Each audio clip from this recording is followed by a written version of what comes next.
Welcome back to the Siena Alumni Connection. I'm your host, CC O'Reilly, and it is great to be joined here by a class of 2006 alum, a former member, we'll call him on-air staff at WVCR. It is a great moment to welcome back Chris Elsesser, who is the assistant principal at Smithtown West in Long Island.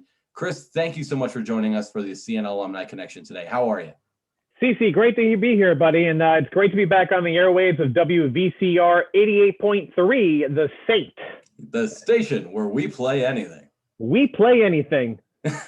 Well, first of all, I can't thank you enough for coming on. We're right now recording this via Zoom. We're both wearing our green and gold Siena ties, Sure. and we are excited. It's great to have you in this, kind of in the studios right now, but we can't wait to have you back on campus. I can't wait to be there. I feel like I'm here, and I know so many great things are happening on campus every single day, and especially this year, just the fact that the college is open and operating, and I follow very closely from afar, and it looks like it is, although we're wearing masks and social distancing and being safe, it does look like from down here, it's somewhat business as usual. The tours are going on, people are applying, kids. I have students from here that are coming back up for spring semester. They're up there now. They're happy to be there. Their parents tell me they're happy to be there. So it's good to see things are happening on campus again. Yeah, we're thrilled to be able to offer the in-person experience to the best of our ability under everything going on. And you at the high school level, I'm guessing it was incredibly challenging just trying to get the in-person experience again back where you're from. We're just, let me just check the watch here. We're 3 days shy of our 1 year anniversary of our last day of in-person instruction last year. And we are now about, 5 days in front of the first day of school on Monday, where we are going to have everyone back here again. And it sounds like a school again. The community's back. Again, kids are wearing masks. They're being safe. We have them distanced, but it feels like old times again, and I can't think of anything better. Well, that's fantastic, and it's great to have you on the show for a couple of reasons. One, you bleed green and gold. That's pretty obvious. But also, but during the school day, I had to bleed blue and white too, navy blue and white. Yeah, obviously, that's with me with purple and gold. I'm a CBA guy, but sure.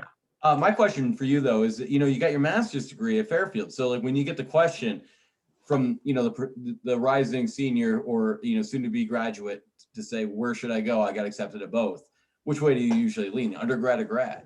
Well, again, I'll always make a joke about it's Siena or bust. I have two boys, and when they apply to college, they can go to Siena or they can join the carnival. And nothing's wrong with joining the carnival, but that's where my tuition dollars are going. That's fantastic. In all seriousness.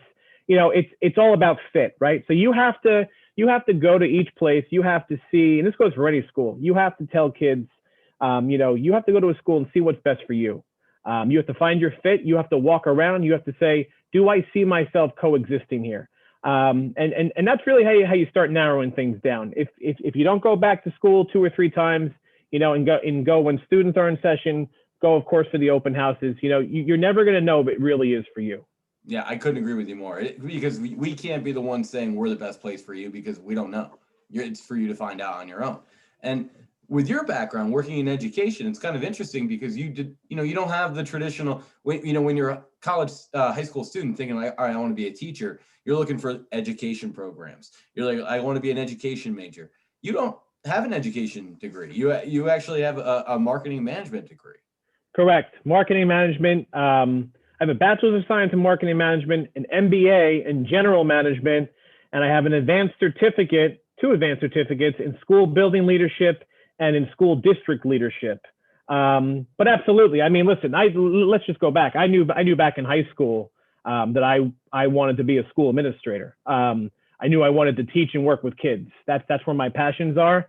And I think that's what kind of led me to Siena, because it just, it was a school that I knew that was going to let me be me.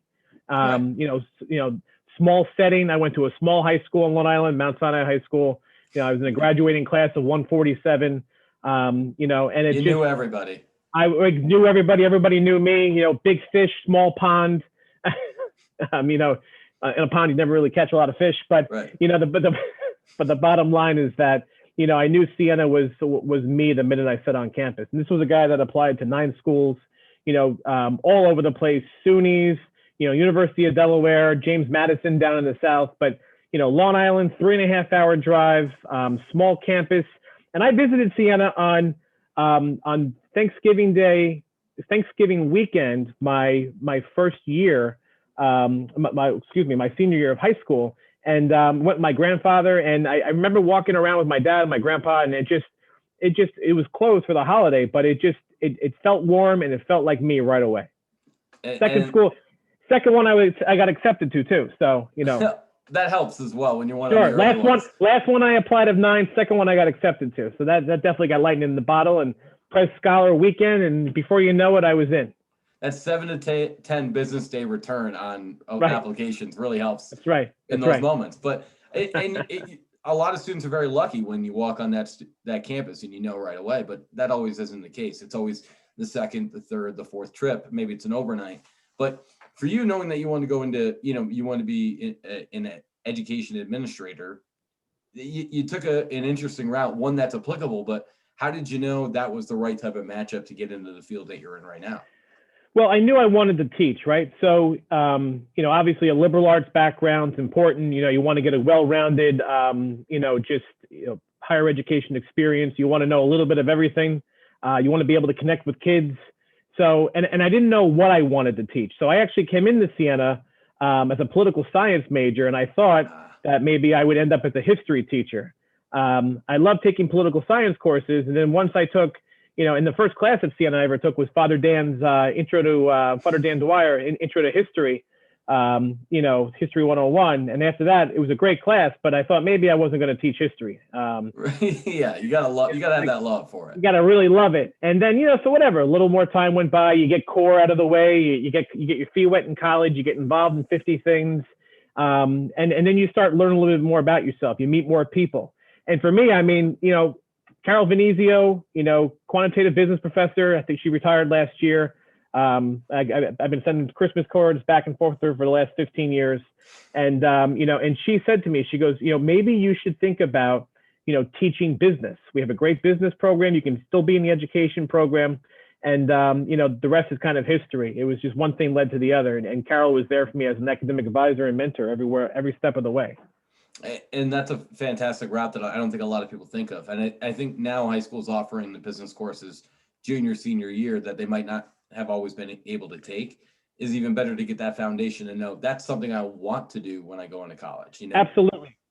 And business for me is one of those, it was a discipline that really appealed to me because, you're teaching a little bit of everything. You're not just teaching global history, sequential math or, algebra or geometry, you're teaching everything. So I taught classes in marketing, management, finance, personal financial management, computer applications. And if you look at my background at Siena, I was involved in literally, a lot of different things. I was involved in student events board, dog pound, WVCR, student senate, work study, information desk. And I tried, and a lot of work with admissions, so it was really fit my personality being a business teacher. And like you said, with high school, you were a big fish in a small pond. That was kind of a similar case at Siena where, if you really want to spread your wings and fly and get involved, they give you every opportunity. Absolutely. And that's really how teaching electives is too, because when you're teaching business, it's not a graduation requirement. A lot of schools have small departments. You have to basically sing for your supper. You're always recruiting, you're teaching your content, but you're really teaching kids life lessons. You're connecting with them. You're helping them become better versions of themselves, realize their talents, try to help them, figure out what they're going to do next. That is something that really appealed to me and really saw me. This is how I can make my mark on the field of education. Well, take yourself back to when you were just getting out of college and you were just getting into the classroom for the first time. How'd you feel kind of going into that moment, like the first day of class when you're like, all right, I'm getting my master's degree. Now I got to actually put it to work. Well, for me, I didn't come right. I graduated Siena, and then because I was very involved, student body president, I did an internship in student affairs with Dr. Mary Ellen Gilroy and the former director of campus programs, John Dearna. And I actually did a student affairs internship. I actually deviated to Fairfield right after Siena, and I was a student life intern. well, really, and was really the formal name of that is, you know, graduate assistant for student life, where you're basically working in all aspects of student life, running the John A. Barone Campus Center on the campus of Fairfield University, you know, working in the, you know, running the student pub, programming, facilities management, advising student club organizations, their student senate, you know, really just working for your supper. You know, they're paying for you to live there, eat there, you know, get your tuition. A really rare opportunity. I was lucky enough to be able to earn that. So I actually had 2 more years to even figure more things out, to add more experiences under my belt, to be able to become what really stuff I used in the classroom for, you know, almost my 9-year teaching career. So, you know, when you do all that, and then when you're finally, you know, when I applied to become a teacher and I got hired, you know, to start that September after leaving Fairfield, you know, the adrenaline's on, and all of a sudden, you know, my education background from Siena comes in, because, you know, it's game time. In my student teaching, I student taught at Columbia High School, you know, right down in East Greenbush there, and great time, had some great teachers that I worked with, and it was just, you know, I could not have felt more prepared to succeed in that field. And just, it was just, you know, 6 years of education, you know, coming to a kind of a culmination that, you know, now this is my classroom, it's my show, it's my curriculum. You're a bottom-up manager, and, you know, here you are. You're gonna try to have an impact on these kids. Right. Well, that's a perfect place to kind of take a break for a second, because we actually got to go to break. But would you mind if we have you hang out for a couple more minutes before we let you go for the day? Would love to. All right, perfect. Thanks so much. You're going to hang tight. We're listening to Chris Elsesser, class of 2006. He is the assistant principal at Smithtown West. You're listening to also the Siena Alumni Connection on WVCR 88.3 The Saint.